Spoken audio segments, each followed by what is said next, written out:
औज़ुबिल्लाहिमिनश्शैतानिर्रजीम बिस्मिल्लाहिर्रहमानिर्रहीम। अस्सलाम वालेकुम डियर स्टूडेंट्स। उम्मीद करते हैं कि आप सब खैर वाफियत से होंगे।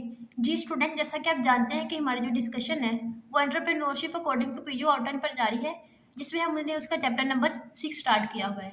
स्टूडेंट्स, इससे पिछले लेक्चर में मैंने आपको टीम बिल्डिंग के बारे में बताया कि एस्पेक्ट्स ऑफ टीम बिल्डिंग क्या होते हैं, उनके बारे में हमने पढ़ा था। आज हम इसमें एक बहुत इंपॉर्टेंट लॉन्ग क्वेश्चन स्टार्ट करेंगे। वीडियो को देखने से पहले मेरे चैनल को सब्सक्राइब कर दें और वीडियो को अपने दोस्तों के साथ भी शेयर करें। स्टूडेंट्स, आज का हमारा टॉपिक है कैरेक्टरिस्टिक्स ऑफ इफेक्टिव टीम्स। अब एक जो इफेक्टिव टीम होती है उसकी क्या कैरेक्टरिस्टिक्स होती है, मीन्स उसे कैसा होना चाहिए और वो कैसी होती है। Effective team are important for reaching goals and high productivity. They have special qualities that help team work and success. अब उनकी स्पेशल क्वालिटीज को हम डिस्कस करेंगे।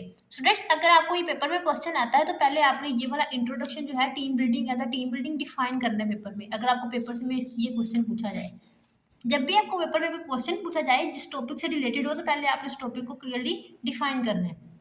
स्टूडेंट्स, अब हमारा क्वेश्चन है जी, सबसे पहले पहला पॉइंट है क्लियर पर्पस एंड गोल्स। मतलब अब क्या वो कह रहे हैं कि आपका जो आप जो भी कर रहे हैं, कोई भी टीम वर्क कर रहे हैं, तो उसके लिए क्या होना चाहिए। कोई प्रोजेक्ट पे काम कर रहे हैं, आपका पर्पस जो है वो क्लियर होना चाहिए और गोल होना चाहिए for effective team building. Effective team have the clear mission and specific objectives.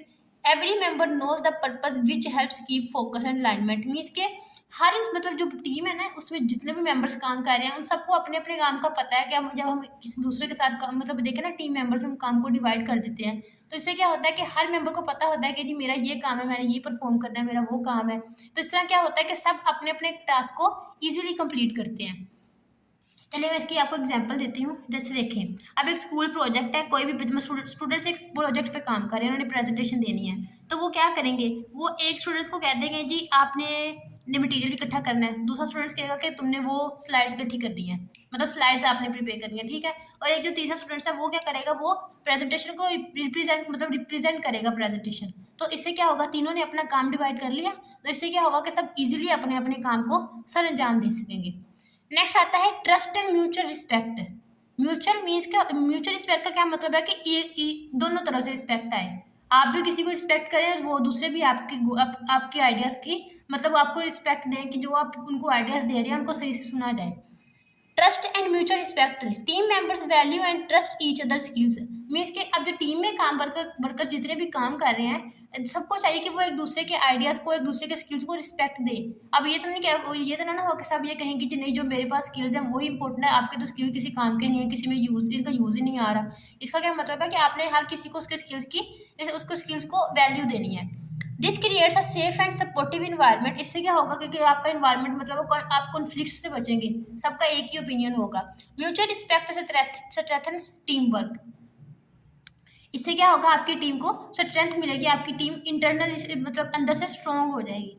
अब इसके एग्जांपल में स्टूडेंट्स आपको देती हूँ। देखिए, अब एक क्रिकेट टीम है, पूरी क्रिकेट टीम है। अब जो प्लेयर्स हैं वो किस पे ट्रस्ट करते हैं, अपने कैप्टन पे ट्रस्ट करते हैं। उनका कैप्टन उन्हें जो कहता है, डिसीजन लेता है, वो उसको फॉलो करते हैं। अब तो इससे क्या होता है, वो अपने कैप्टन पर प्रॉपरली ट्रस्ट करते हैं। तो जब जो टीम मेंबर्स होते हैं, पूरी टीम की क्रिकेट टीम के मेंबर्स, वो एक दूसरे पर भी तो ट्रस्ट करते हैं ना।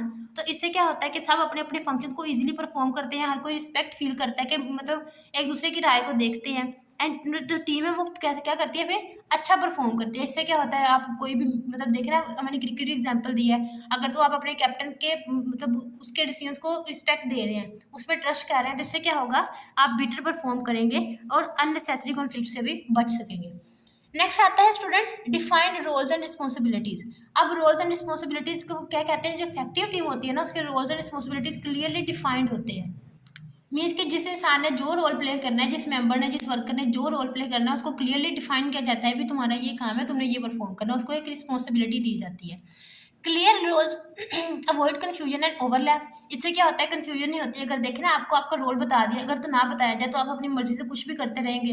इस तरह दूसरा इंसान भी आया, हो सकता है कि वो सेम काम परफॉर्म करे जो आप परफॉर्म कर रहे हैं। इससे क्या होगा, कॉन्फ्लिक्ट्स आ जाएंगे। Everyone knows that what to do which improves efficiency. अगर सबको पता होगा कि मैंने क्या करना है, इससे क्या होगा, सब अपना अपना काम करेंगे, कोई किसी का काम रिपीट तो नहीं करेगा।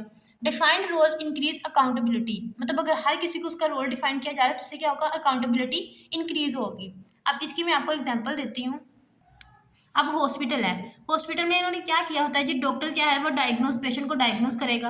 अब जो नर्सिस होती हैं वो उसको केयर प्रोवाइड करेंगी। और जो मतलब देखे ना, जो फार्मासिस्ट होते हैं मतलब जो मेडिसिन देते हैं, उनका काम है कि वो लोगों को मेडिसिन प्रोवाइड करेंगे। इससे क्या होगा जी, तीनों का रोल डिफाइन किया गया है, डॉक्टर ने क्या करना है, फार्मासिस्ट ने क्या करना है, और ये नर्सिस ने क्या करना है। तो तीनों अपने अपने काम पर फोकस करेंगे, मतलब उधर से तो काम ये तो नहीं होगा कि जो काम डॉक्टर्स कर रहे हैं वही नर्सिस करें। इससे क्या होगा कि वो अपने अपने काम को परफॉर्म करेंगे और इजीली परफॉर्म कर सकेंगे। नेक्स्ट स्टूडेंट्स, ये पॉइंट हमारा रह गया था स्ट्रॉन्ग लीडरशिप। अब स्ट्रॉन्ग लीडरशिप, हमने लीडरशिप पिछले टॉपिक में भी पढ़ा है। तो लीडरशिप का क्या मतलब है, आपकी लीडरशिप स्ट्रॉन्ग होनी चाहिए, आपके पास एक पैशन होना चाहिए कि आप अपने वर्कर्स को गाइड कर सकें, अपने टीम मेंबर्स में एंथुसियाज्म ला सकें। A good leader guides a team, motivates members, and resolves conflicts. Leadership keeps the team focused. Leaders support the team forward. अब देखना है कि अच्छा लीडर है वो अच्छे से टीम को एंगेज रख रहा है। अगर उनके कॉन्फ्लिक्ट कोई भी कॉन्फ्लिक्ट्स आ रहे हैं उनको रिजोल्व कर रहा है, उनको सोल्यूशन निकाल रहा है, तो इससे क्या होगा, जो इफेक्टिव टीम होगी वो अच्छी तरह बिजनेस को मैनेज कर सकेगी। नेक्स्ट आता है स्टूडेंट्स अकाउंटेबिलिटी। ये अकाउंटेबिलिटी हमने पिछले लेक्चर में भी पढ़ा था, मैंने आपको बताया था ना कि जो आप अगर आप इसको प्रिपेयर कर रहे हैं तो आपको वो पीछे वाला प्रिपेयर करने की जरूरत ही नहीं है, वही चीजें हैं जो इसमें है और वही उसमें है। Team members take responsibility for their task. Accountability ensures work is completed on time and builds trust. इससे क्या होगा कि आप अपने देखना, अगर आप अकाउंटेबिलिटी ला रहे हैं, रिस्पॉन्सिबिलिटी से कोई काम कर रहे हैं, तो ऑब्वियसली काम अपने टाइम पे खत्म होगा, मतलब आप टाइमली एक पूरे टाइम से अपना काम करके अपने उस लीडर को दे सकते हैं, जी ये आपने मुझे ये काम दिया था, मैंने इसको कंप्लीट कर दिया। It creates a positive culture. अब देखिए ना, हर इंसान अपने अपने काम के लिए रिस्पॉन्सिबल है, तो इससे क्या होगा, पॉजिटिव कल्चर क्रिएट होगा। लोगों को दूसरों को एक दूसरे को काम करने की जरूरत नहीं पड़ेगी कि भाई तुम ये नहीं कर रहे हो, तुम वो नहीं कर रहे हो। इससे क्या होगा, एक पॉजिटिव इन्वायरमेंट क्रिएट होगा। नेक्स्ट आता है students collaboration and support. Collaboration and support का क्या मतलब है कि आप एक दूसरे के साथ कोलैबोरेट करें, एक दूसरे के ओपिनियंस को सपोर्ट करें, एक दूसरे के ओपिनियंस को सुने कि वो क्या कहना चाह रहा है। Effective team work together share knowledge. देखिए ना, वर्क टुगेदर वो मिलकर काम, मतलब जो इफेक्टिव टीम मेंबर्स होते हैं उनकी ये कैरेक्टरिस्टिक होती है कि वो मिलकर काम करते हैं, अपने नॉलेज को शेयर करते हैं। And help each other. Collaboration leads to better problem solving. अब देखिए ना, हर इंसान एक दूसरे से कोलैबोरेट कर रहा है एक टीम में, तो इससे क्या होगा, जो उसके आइडियाज है वो दूसरा सुनेगा, और दूसरे के वो मतलब आप सुनेंगे, तो इससे क्या होगा, आप इफेक्टिवली जो है वो अपने प्रॉब्लम्स को सोल्व कर सकेंगे। जरूरी तो नहीं है कि आप हर प्रॉब्लम को खुद ही सोल्व कर लें। कई बार ऐसे मोमेंट्स आते हैं कि आप प्रॉब्लम्स को सोल्व नहीं कर पाते, आपके माइंड नहीं उस वक्त काम कर रहा होता, तो कोई दूसरा आपको आगे कहता है जी यहाँ से ऐसे कर लो, और उस वक्त आपका प्रॉब्लम ठीक भी हो जाता है। तो यही है कि आपने जो इफेक्टिव टीम होती है वो कोलैबोरेशन करती है, एक दूसरे के साथ एक दूसरे को सपोर्ट करती है।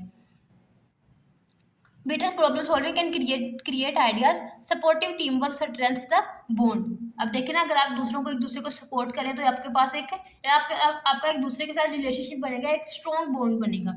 अब इसकी मैं आपको एग्जांपल देती हूँ।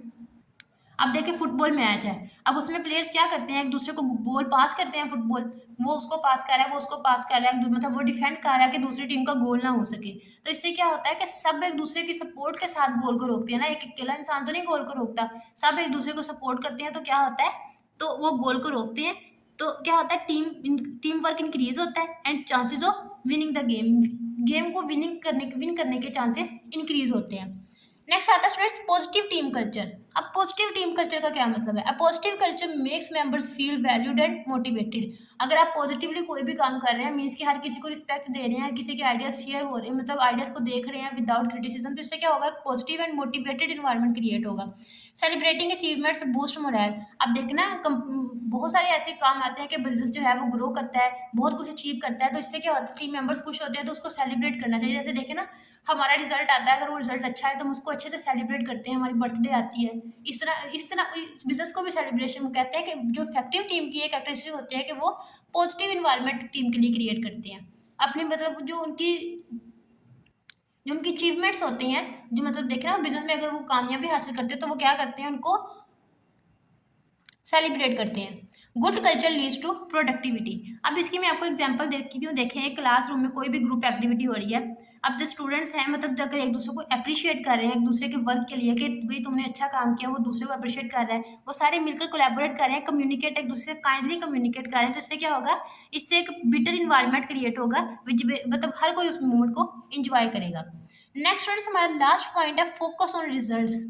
आपका बिजनेस चाहे लॉस में जा रहा है या प्रॉफिट में जा रहा है, रिजल्ट पे फोकस करती है। जो अपनी इफेक्टिव टीम होती है वो रिजल्ट पे फोकस करती है, कि रिजल्ट्स अगर तो मतलब देखिए ना, लॉस आ रहा है तो वो क्यों आ रहा है, और अगर प्रॉफिट हासिल हो रहा है तो वो कैसे उसको इंक्रीज कर सकती है। Effective team concentrate on outcomes not just task. सिर्फ ये नहीं है कि आपने टास्क कंप्लीट कर दिया तो बस आपका काम खत्म, अब रिजल्ट को भी तो देखिए आपका रिजल्ट कैसा आ रहा है आपके बिजनेस में। They measure success by goals and prioritise work. This approach keeps team productive. अब इसका क्या देखिए, अब एक सेल्स टीम है, मतलब देखिए ना, एक sales team in a company,